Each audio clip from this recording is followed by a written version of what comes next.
저도 이렇게 설교문을 늘 쓰지만 그 한 단어 한 단어에 생각지 못했던 어떤 의미들을 새롭게 담아내는 것이 늘 참 부족하고 어렵다는 생각을 늘 하거든요. 또 장로님께서 귀한 시를 이렇게 직접 써주셔서도 너무 감사하고, 제가 오늘 그 말씀을 준비하면서 예전에 그 이제 교회를 섬기면서 이제 병원 신방이든 또 장례 때문에도 여러 병원들을 늘 오가게 되거든요. 근데 그때 그 세브란스 병원에서 그 오가다가 정말 오랫동안 드나들 때는 몰랐는데 우연히 보게 되었던 시라고 할까요? 작은 칼럼 같은 글이 위에 있었던 것을 본 적이 있습니다. 그래서 사진으로 하나 찍어서 보관하고 있다가 여러분들과 함께 잠깐 나누려고 하는데요. 아마 화면에 나올 텐데 제가 잠깐 읽어드리겠습니다. 제목이 하나님 감사합니다. 이런 글입니다. 하나님 때때로 병들게 하심을 감사합니다. 인간의 약함을 깨닫게 해주시기 때문입니다. 고독하고 외로운 것도 감사합니다. 그것은 하나님과 가까워지는 기회가 되기 때문입니다. 일이 계획대로 안 되도록 틀어주신 것도 감사합니다. 그래서 저의 교만이 깨지기 때문입니다. 돈이 떨어지고 사고 싶은 것도 마음대로 못 사게 하신 것도 감사합니다. 눈물 젖은 빵을 먹는 심정을 이해하게 하기 때문입니다. 자식들이 공부를 기대만큼 안 하고 아내가 미워지고 어머니와 형제들이 짐스러워질 때도 감사합니다. 그래서 그들이 저의 우상이 되지 않게 하기 때문입니다. 때로는 허물을 느끼게 하고 때로는 몸이 늙고 아프게 하심도 감사합니다. 그러므로 인하여 영원을 사모하는 마음을 가지기 때문입니다. 오늘 밤 잠 못 이루고 뒤척이게 하신 것도 감사합니다. 그래서 병들고 고통받는 이웃들을 위해 기도할 수 있기 때문입니다. 하나님, 그럼에도 불구하고 제게 감사할 수 있는 마음을 주신 것을 더욱 감사합니다. 여러분, 실은 어려운 글은 아닙니다. 그리고 담겨있는 언어들도, 그리고 저희들에게 전하고자 하는 내용들도 실은 복잡하거나 심오하지 않죠. 그럼에도 불구하고 저도 이 글을 읽으면서 참 공감이 되었던 것은 실은 저희들의 삶이 그렇기 때문입니다.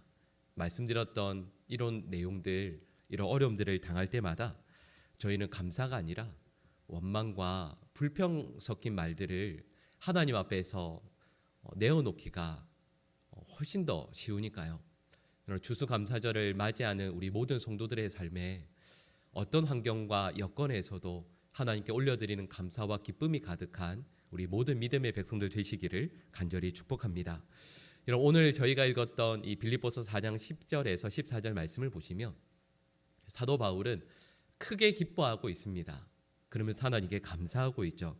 왜냐하면 빌립보 교회의 성도들이 사도 바울을 기억했고 또 바울의 사역을 돕기 위해서 헌금을 보내었기 때문입니다. 오늘 우리 본문 10절 말씀 화면에 나오는데 같이 한번 읽어볼까요? 내가 주 안에서 크게 기뻐함은 너희가 나를 생각하던 것이 이제 다시 싹이 나미니 너희가 또한 이를 위하여 생각은 하였으나 기회가 없었느니라. 아멘. 여러분, 사도 바울이 크게 기뻐하죠. 근데 크게 기뻐하고 있는데 그 이유가 무엇인가라고 했을 때 여러분 10절 말씀 중간쯤에 보시면 이렇게 말씀하죠. 너희가 나를 생각하던 것이 이제 다시 싹이 나미니 이렇게 말씀하고 있습니다. 여러분, 이 말씀의 뜻이 무엇일까요? 여러분, 사도 바울은 참 많은 교회들을 개척하고 또 개척한 그 교회들이 복음 가운데 굳건히 싹을 내리고 성장할 수 있도록 자기의 생명과 온 힘을 다해서 그 교회들을 섬겼습니다. 여러분, 그런데 그 교회를 개척해서 어느 정도 키워놓고 나면 또 다른 곳으로 가서 복음을 전하고 또 다른 곳으로 복음을 전하면서 계속해서 선교사로서의 삶을 살았습니다. 여러분, 그런데 시간이 지나면 지날수록 개척해서 점점 성장하고 있었던 그 교회들 가운데 사도 바울에 대한 잘못된 소문을 퍼뜨리는 이들이 한 사람 한 사람 생기게 되었고요. 또 그 교회에 이단들이 생겨나게 되었습니다. 여러 이단들이 들어와서 공격하게 되고, 그래서 성도들이 복음 가운데 굳건히 서 있는 것이 아니라 이단의 공격 가운데 그들이 쓰러지고 넘어진다는 이야기를 점점 듣게 됩니다. 그러면서 사도 바울에게서 등을 돌리게 되는 성도들이 생겨나게 되었다라는 이야기를 갈 때마다 듣다가 사도 바울이 지금 로마 감옥에 갇혀 있는 바로 이 순간 이 소식들을 계속해서 듣고 있는 거죠. 그렇게 사도 바울의 마음이 얼마나 여러분 그 가슴이 찢어지고 아프겠습니까? 특별히 저희가 오랫동안 계속 살펴보고 있는 것처럼 빌립보 교회 성도들을 사도 바울이 특별히 사랑하고 정말 귀하게 여기지 않았습니까? 근데 혹시 빌립보 교회 성도들도 나에 대해서 오해하게 되고 또 무엇보다 복음 가운데서 떠나게 되면 어떻게 하나라는 걱정을 사도 바울이 하고 있었습니다. 그런데 그 걱정이 현실이 되었죠. 빌립보 교회 안에 이단들이 들어오게 되었습니다. 그리고 사도 바울에 대한 잘못된 이야기들을 하기 시작했죠. 여러분, 그래서 사도 바울은 그들을 생각하면서 마음이 찢어지고 또 너무 괴로워하고 아파했습니다. 그러다가 에바브로디도를 통해서 이 빌립보 교회 소식을 듣게 됩니다.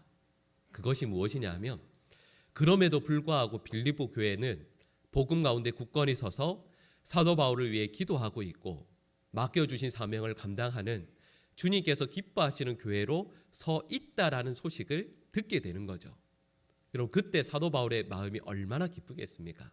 여러분, 그러면서 에바브로디도가 이 빌립보 교회가 전에도 말씀드렸던 것처럼 정말 어려운 교회인데, 어느 교회보다도 어려운 교회인데 유일하게 사도 바울을 위해서 구제 헌금을 모아서, 선교 헌금을 모아서 에바브로디도를 통해 사도 바울에게 전해주는 것을 받게 되는 거죠. 여러분, 그때 사도 바울이 참으로 기뻐합니다. 오늘 본문의 표현처럼 크게 기뻐하는 거죠. 여러분, 제가 이렇게 말씀을 드렸을 때 어떤 분들은 사도 바울에게 결국은 물질을, 헌금을 전해주니까 그것 때문에 사도 바울이 기뻐하는 것 아닙니까? 라고 말씀을 하실 분도 계실 겁니다. 여러분, 그런데 그렇지 않습니다.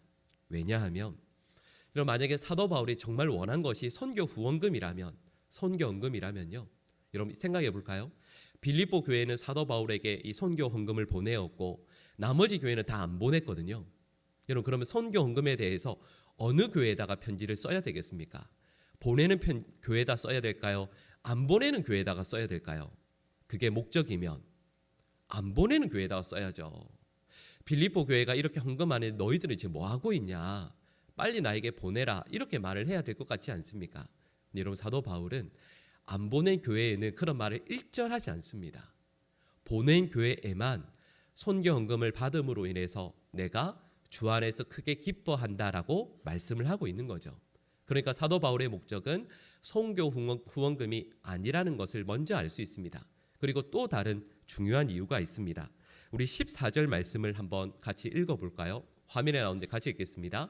그러나 너희가 내 괴로움에 함께 참여하였으니 잘하였도다. 아멘. 자, 여러분 생각해 볼까요? 선교 후원금을 받았으면 우리는 뭐라고 반응을 해야 될까요? 고맙습니다, 감사합니다 해야 되지 않겠습니까? 근데 오늘 본문 10절부터 14절까지 말씀을 읽어보시면 사도 바울이 빌립보 교회 성도들에게 고맙다라는 표현을 하지 않습니다. 선교 후원금 자체에 대해서 고마워하지 않아요.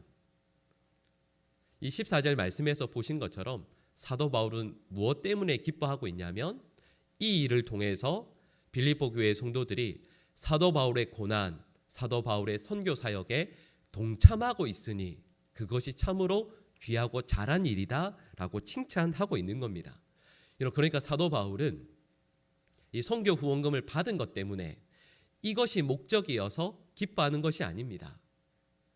빌립보 교회 성도들이 사도 바울의 고난, 사도 바울의 선교 사역에 함께 동참하고 있는 것으로 말미암아 기뻐하고 있는 것이죠. 여러분, 그러면서 사도 바울이 참으로 기뻐하는, 진정 기뻐할 수 있는 이유를 오늘 본문 11절부터 13절까지의 내용에서 말씀하고 있습니다. 여러분, 본문 13절 말씀인데요, 우리 같이 한번 읽어볼까요? 내게 능력 주시는 자 안에서 내가 모든 것을 할 수 있느니라. 아멘. 우리 13절 말씀 너무 사랑하시죠?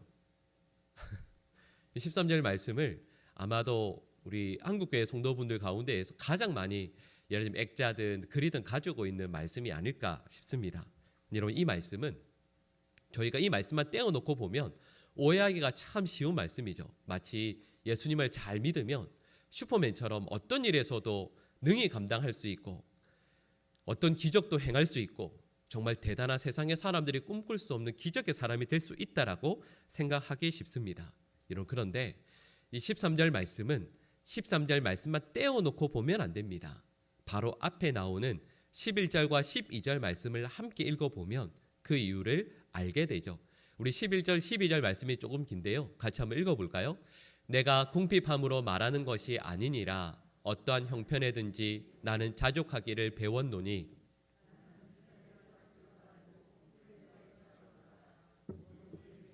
배부름과 배고픔과 풍부와 궁핍에도 처할 줄 아는 일체의 비결을 배웠노라. 아멘. 여러분, 사도 바울이 이 말씀 가운데 담아내는 마음이 있습니다. 가난하고 힘든 상황도 있고 또 부유하고 풍부한 상황 모두 다 내가 경험 다 했는데 그 가운데서 내가 배운 것이 하나 있다면 어디에서든지 감사하고 자족하는 비결을 배웠노라. 가난에 지배당하지 않고 가난 가운데 하나님을 원망하는 것도 아니고 그 가운데 당당하게 복음을 전하는 그 사명을 감당할 수 있게 되었노라. 그리고 부귀와 영화를 얻게 되면 세상의 사람들이 그런 것처럼 그것 때문에 나의 초심을 잃고 하나님 앞에서 방황하며 사명을 던져버리는 것이 아니라 오히려 나에게 주신 그 물질, 그 기회를 가지고 더 하나님의 일을 열심히 감당하는 비결을 나는 배웠노라 말씀하고 있는 거죠. 여러분, 얼마 전까지도 실은 우리 교회 안에서, 기독교 안에서 오랜 논쟁이 있어 왔습니다. 청빈론과 청부론, 무엇이 옳은가 하는 거죠. 여러분, 청빈론이라는 것은 들어보셨을 겁니다. 자발적 가난이라는 거죠. 예수님을 잘 믿으면 나에게 있는 부를 다 포기하고 내려놓고 정말 가난한 사람으로, 아무것도 가지지 않은 사람으로 사는 것이 복음의 정신이다라고 말씀하시는 분들이 계시고요. 또 다른 한편에서는 청부론, 깨끗한 부자가 되는 거죠. 물질을 정말 깨끗한 방법으로 많이 벌어서 그것으로 귀한 일들을 감당하는 것이 복음의 정신이다. 이렇게 말씀하시는 분들이 서로 늘 토론하고 논쟁했던 기억이 있습니다. 여러분, 그런데요, 복음에서, 성경에서 말씀하고 있는 것은 그 세계관은 실은 방금 말씀드린 이 두 가지 입장에서 말하는 조건 혹은 환경과는 상관이 없습니다. 복음은, 성경은요, 우리가 부해져야 하느냐 아니면 가난해져야 하느냐 여기에는 관심이 없으십니다. 어떤 환경, 어떤 조건에도 상관없이 그리스도 안에서 참된 기쁨을 누리며 맡겨주신 사명을 감당하는 것에 성경은 관심이 있는 거죠. 여러분, 그래서 예를 들면 이스라엘 백성들이 광야에서 40년을 지내지 않았습니까? 여러분, 이걸 여러 가지 측면에서 저희가 볼 수 있지만 이것은 이스라엘 백성들이 광야에서 여러분 40년 동안 훈련시키실 때 이스라엘 백성들에게 훈련시키신 내용 중에 하나가 바로 이겁니다.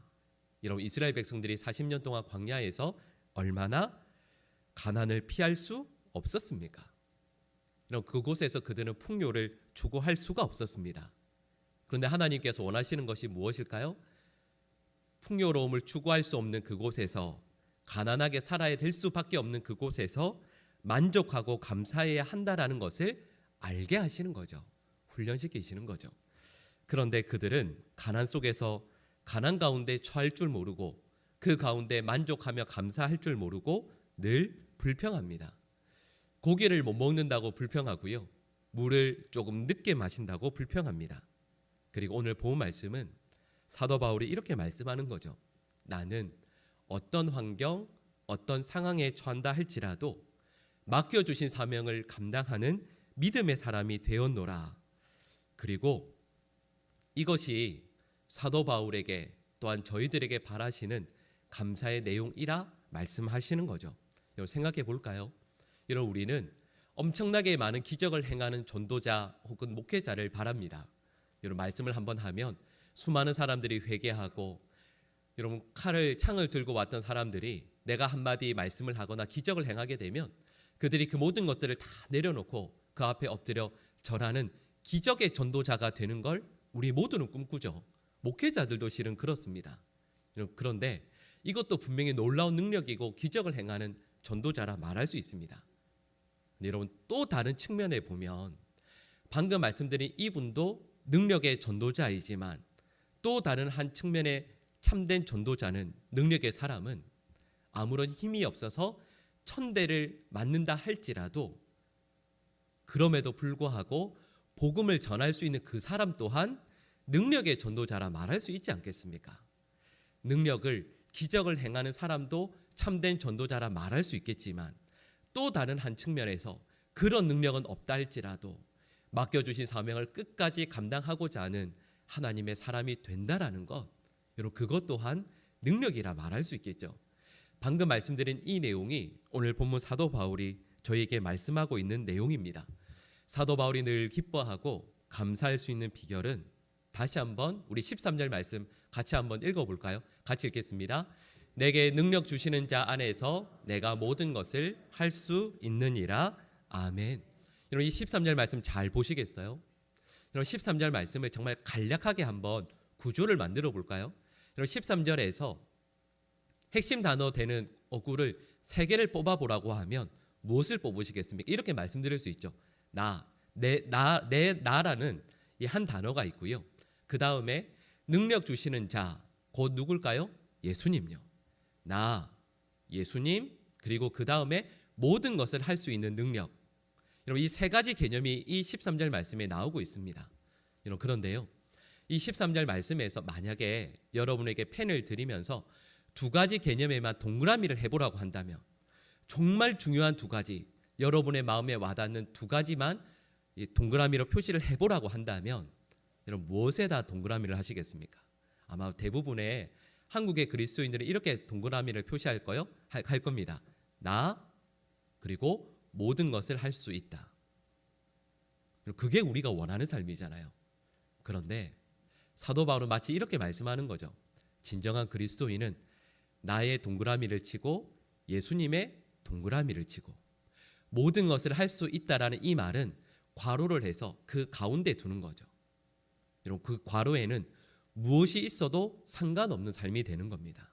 나와 예수님 그 사이에 바른 관계만 형성이 되면 내 삶에 어떤 것이 있어도 모든 것을 할 수 있든 없든 내 삶의 감사의 제목, 사람들이 부러워할 내용 있든 없든 내 삶의 괴로움과 아픔과 눈물이 있든 없든 나와 내게 능력 주시는 자, 곧 예수님, 이 2 개념만 있으면 사도 바울이 범사에 감사할 수 있는 이유인 나라는 존재를 주님께서 있게 하셨고 또 나와 함께 예수 그리스도께서 계시기만 한다면 사도 바울은 중간에 그 무엇이 들어가도 아무 상관이 없는 거죠.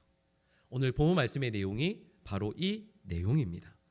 사도 바울이 오늘 본문 말씀에서요 기뻐하고 감사할 수 있는 이유를, 자족의 비결을 저와 여러분들에게 나와 예수님과의 관계가 바르게 세워지기만 하면 예수님은 나와 늘 함께 하실 것이니 나는 범사에 감사할 수 있노라 말씀하시는 거죠. 여러분 그리고 저는 우리 모든 성도들이 나와 예수님 그 사이에 무엇이 속하고 들어간다고 할지라도 감사하고 기뻐할 수 있는 믿음의 백성들 되시기를 간절히 축복합니다. 여러분 예전에 어떤 목사님의 칼럼에서 이런 글을 본 적이 있습니다. 그분이 대조했던 내용이 온도계와 온도 조절기였습니다. 이런 내용이죠. 성도들 가운데 온도계 같은 분이 있고 온도 조절기 같은 분이 있으면 좋겠다라는 내용이죠. 여러분 온도계는 무엇이겠습니까? 날씨가 좋으면 예를 들면 오늘 아침에요. 영상 6도면 온도계는 어떻게 되죠? 영상 6도를 가리킵니다. 만약에 낮에 해가 떠서 날씨가 따뜻해지면 15도, 16도로 온도계는 올라가겠죠.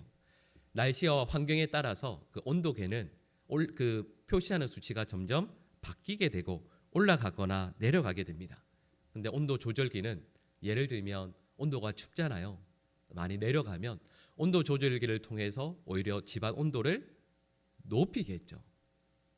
지금 내가 처한 상황과 환경을 오히려 반대로 바꾸는 역할을 하게 됩니다. 환경에 지배되는 것이 아니라 환경을 바꾸는 거죠. 제가 그 글을 보면서 이런 생각을 했습니다. 제가 지금까지 만났던 많은 성도분들 가운데에서 여러분 온도계 같은 분이 많을까요? 온도 조절기 같은 분이 많을까요? 제가 만났던 많은 분들 가운데서 예를 들면 여러분 그 온도계에 예를 들면 돈, 주식, 자녀, 자녀의 성적, 지난 주에도 수능 시험이 있었는데 이런 그런 것들이 내 삶의 온도계의 지표가 되는 경우들을 정말 많이 배웠습니다. 삶에 어려움이 있으면 내려가고, 좋아하고 기쁜 일이 있으면 올라가고, 여러분 그게 믿지 않는 분들만 그런 것이 아니라 믿는 분들도 실은 많이 그런 거죠. 여러분 제가 처음에 도입할 때 그 세브란스 병원 입구에서 읽었던 그 시를 읽어드린 이유를 아실 거예요. 여러분 그 시의 내용을 다시 한번 다 기억은 나지 않더라도 여러분 그 시의 내용이 이런 거죠. 여러분 그 내용을 올려드린 분은 온도계처럼 살지 않게 해주십시오. 온도 조절기처럼. 내가 감사하고 기뻐하지 못할 이유들은 하나님 너무 많습니다. 하나하나 열거해서 그 시에서 글에서 쓰고 있지만 여러분 그것뿐이겠어요? 저와 여러분들의 삶에도 감사하고 기뻐하지 못할 이유를 우리 지난주에 혹시 10가지 감사 내용 써보셨습니까? 어려우셨어요? 힘드셨어요? 같은 말이군요. 쉬우셨어요? 어려우셨어요? 여러분 그런데 감사할 내용 10가지 쓰는 건 어쩌면 조금 어려울 수 있어도 감사하지 못할 이유 100가지 써보라고 하면 금방 써내려가실걸요. 그런데 그게 우리죠. 근데 그 글을 쓰신 분도 이렇게 말씀하는 거죠. 감사하지 못할 이유들을 쭉 써놓고 그 모든 것들이 하나님 앞에서 나의 믿음, 나의 감사의 고백, 바른 신앙의 삶 이런 것들을 뒤바꾸는 이유 되지 못하게 하겠습니다. 어떤 일들과 환경이 있다 할지라도 그 모든 것들은 하나님 앞에 제가 바르게 서고 입술과 심령에 감사의 찬송을 담아서 올려드리는 것에 결코 방해되지 못하겠습니다. 하나님 앞에서 온도계처럼이 아니라 온도 조절기처럼 내 여건이 환경이 정말 내려가서 원망하고 불평해야 될 이유가 가득 찰 때 하나님 앞에 바르게 서서 감사의 마음을 회복해서 이걸 올려서 감사할 이유 없고 원망할 이유 가득하다 할지라도 하나님 앞에서 기뻐하며 찬송하는 믿음의 백성 되겠습니다. 여러분 그것이 우리 모든 성도들의 아름다운 신앙과 고백이 될 수 있기를 간절히 축복합니다. 여러분 저희는 오늘 추수감사주일을 맞이합니다. 여러분 추수감사주일이면서 저희가 한 해 동안 하나님 앞에서 하나님께서 우리에게 주신 것들을 손에 받아서 하나하나 떠올려 보며 생각하게 될 때 여러분 맞아요. 작년보다 재작년보다 올해는 좀 더 많으면 좋겠는데 여러분 어쩌면 그러지 못하신 분들이 많으실 줄 압니다. 여러분 그런데 말씀드렸죠. 우리가 감사하고 기뻐하는 것은 나와 우리 주님 그 사이에 무엇이 있다 할지라도 주님께서 나와 함께 계신다면 주님과의 관계가 바로 세워지기를 간구하고 또 그래서 그 관계가 세워지면 가운데 무엇이 들어가도 아무런 상관이 없는 사도 바울이 그러하셨던 것처럼 그리고 많은 우리 신앙의 선배들이 그러하셨던 것처럼 여건, 환경과 관계없이 늘 감사하고 기뻐하는 우리 모든 주의 백성들 되시기를 간절히 축복합니다. 기도하겠습니다. 사랑의 하나님, 어떤 환경에서도 하나님 앞에 감사하고 기뻐할 수 있는 그 비결을 배워나가는 주의 백성들 될 수 있도록 도와주시옵소서. 하나님과 나와의 관계가 바르게 세워질 때 그것으로 인해서 우리의 심령과 입술에 가득 감사가 담겨지게 하시고 한 해를 돌아보며 감사와 기쁨을 고백하는 이 자리 가운데에서 이전과는 다른 수준의 감사, 이전과는 다른 믿음의 고백을 모두가 올려드리는 우리 사랑하는 모든 주의 백성들 되게 하여 주시옵소서. 이 모든 간구를 예수님의 이름으로 기도드립니다. 아멘.